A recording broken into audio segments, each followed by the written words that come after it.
안녕하세요.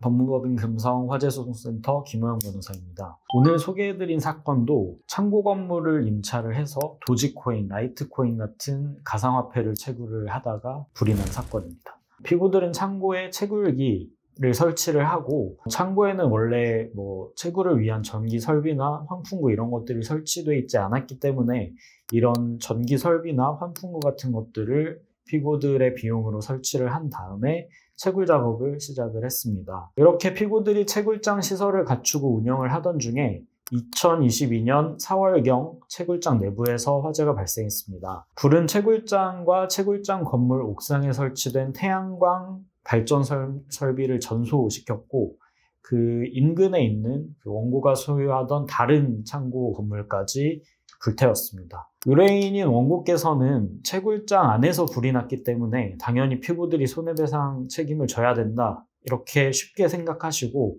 변호사를 선임하지 않고 스스로 소송을 제기를 하셨습니다. 그런데 소송을 진행하면서 손해배상 책임 법리, 구체적인 손해액의 산정 이런 부분에서 화재소송 전문 지식이 필요하게 되자 저희 금성 화재소송센터를 찾아와서 사건을 의뢰해 주셨습니다. 소방과 경찰의 화재 조사 결과 화재 원인이 불명이라고 나왔기 때문입니다.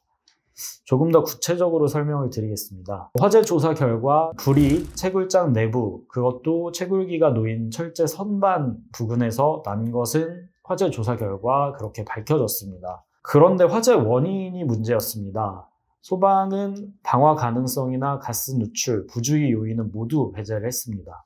그런데 기계적 요인과 전기적 요인 중에서 어떤 것으로 불이 났는지 결론 내지를 못했습니다. 최초 발화 지점 근처에서 단락흔이나 용융흔이 관찰되는 전선이 발견되지도 않았고, 고장난 채굴기가 다수 방치되어 있다는 것 외에 채굴기의 기계 문제로 화재 발생했다, 이런 객관적인 증거 자료가 없는 상황이었기 때문이었습니다. 다만 소방은 채굴기 냉각을 위해서 뚫려있던 환기구로 수분이나 먼지 등이 침투해 트래킹이 발생했을 가능성이 있고, 다수의 채굴기가 선반에 설치되어 있기 때문에 그 채굴기에서 발생하는 열이 점점 축적되다가 화재로 이어졌을 수 있다, 그런 가능성이 있다, 이렇게만 판단하고 있었습니다. 결국 소방과 경찰은 화재 원인을 정확히 밝히지는 못했고, 다만 화재 가능성에 관한 실마리만 이렇게 던져준 상황이었습니다. 이 상황에서는 화재 전문 변호사가 모든 노하우를 동원해서 이렇게 주어진 실마리를 풀어나가서 승소로 이어질 수 있도록 해야 합니다.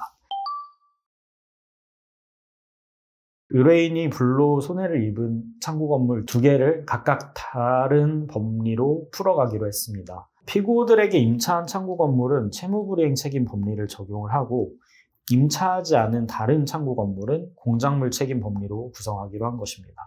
그리고 처음에 말씀드렸던 것처럼 이 창고동 2개 외에도 채굴장 건물 옥상에 설치된 태양광 발전 설비가 있었는데요. 이것도 임대차 목적물이 아니기 때문에 이 부분도 공작물 책임 법리로 구성을 해서 풀어나가기로 했습니다. 임차한 창고 부분은 원칙적으로 임차인이 책임을 져야 됩니다. 자신이 책임질 수 없는 사유, 이를테면 임대인이 설치한 전기시설, 아니면 외부인이 투척한 담뱃불, 이런 것들로 인해서 불이 났다는 점을 임차인이 스스로 입증해내지 못하면 임차인이 임대인에게 손해배상 책임을 부담을 해야 됩니다. 이 사건에서 화재 원인을 구체적으로 알 수 없다고 하더라도 임차 창고 손해는 원칙적으로 임차인인 피고들이 부담을 해야 되는 것입니다. 그래서 이 사건에서 비록 화재 원인은 밝혀지지 않았지만 피고들의 관리 소홀로 채굴기에서 불이 났을 가능성이 높고, 달리 다른 원인이 밝혀지지 않으면 원칙적으로 피고들이 채무불이행 책임을 져야 한다, 이렇게 주장을 정리해서 제출했습니다. 이렇게 임대한 건물 말고 이 피해를 입은 다른 창고는 조금 사정이 다릅니다. 임대인 측인 우리가 피고들이 어떻게 잘못해서 임차하지 않은 창고가 피해를 입었는지 이것을 입증해야만 하기 때문입니다. 저희는 처음 화재가 발생한 지점이 채굴기가 설치된 선반이라는 점을 강하게 어필을 했습니다. 채굴기가 설치된 곳에서 불이 났는데 어떻게 채굴기 소유자가 책임을 면할 수 있겠느냐, 이런 감정적인 부분도 주장을 처음에 시도해 본 것이죠.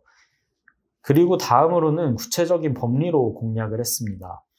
불이 난 원인을 모르더라도 불이 임차인의 잘못으로 다른 곳까지 확산되었다면 임차인은 책임을 져야 한다는 대법원 판결 법리가 있기 때문에 이것으로 법리를 구성을 해봤습니다. 대법원은 화재의 원인이 밝혀지지 않은 경우에도 공작물의 하자로 인하여 화재가 확산되었다면 그 손해를 공작물 점유자가 배상해야 한다, 이렇게 판단을 하고 있습니다. 이 법리를 이용해서 채굴자 운영자인 피고들이 화재 발생 위험이 높은 채굴장을 운영하면서도 채굴장을 제대로 관리하지 않아서 이로 인해서 화재가 확산된 것이라고 주장을 정리를 했습니다. 첫째, 채굴장은 전기 사용량이 많고 채굴기에서 열이 많이 발생되어 화재 위험이 높다.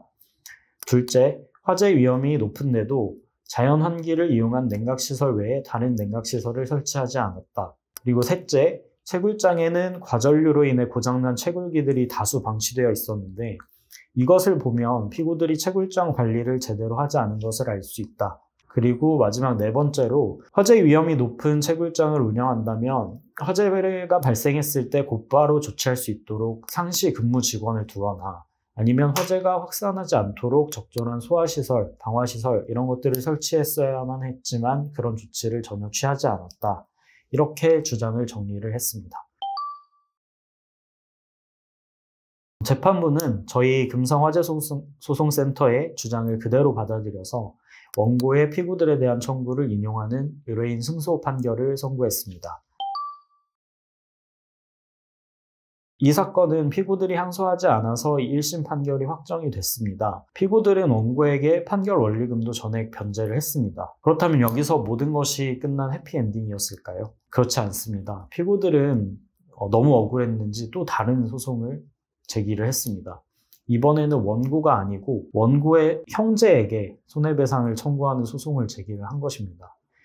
왜 원고도 아니고 원고의 형제에게 소송을 제기했냐고요? 이 부분은 너무 길어지니까 다음 화에 구체적으로 설명을 드리겠습니다.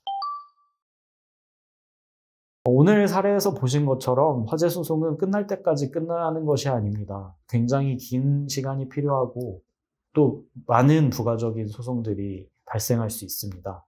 그렇기 때문에 처음부터 화재 전문 변호사의 조력을 받아서 체계적으로 대응하시기 바랍니다.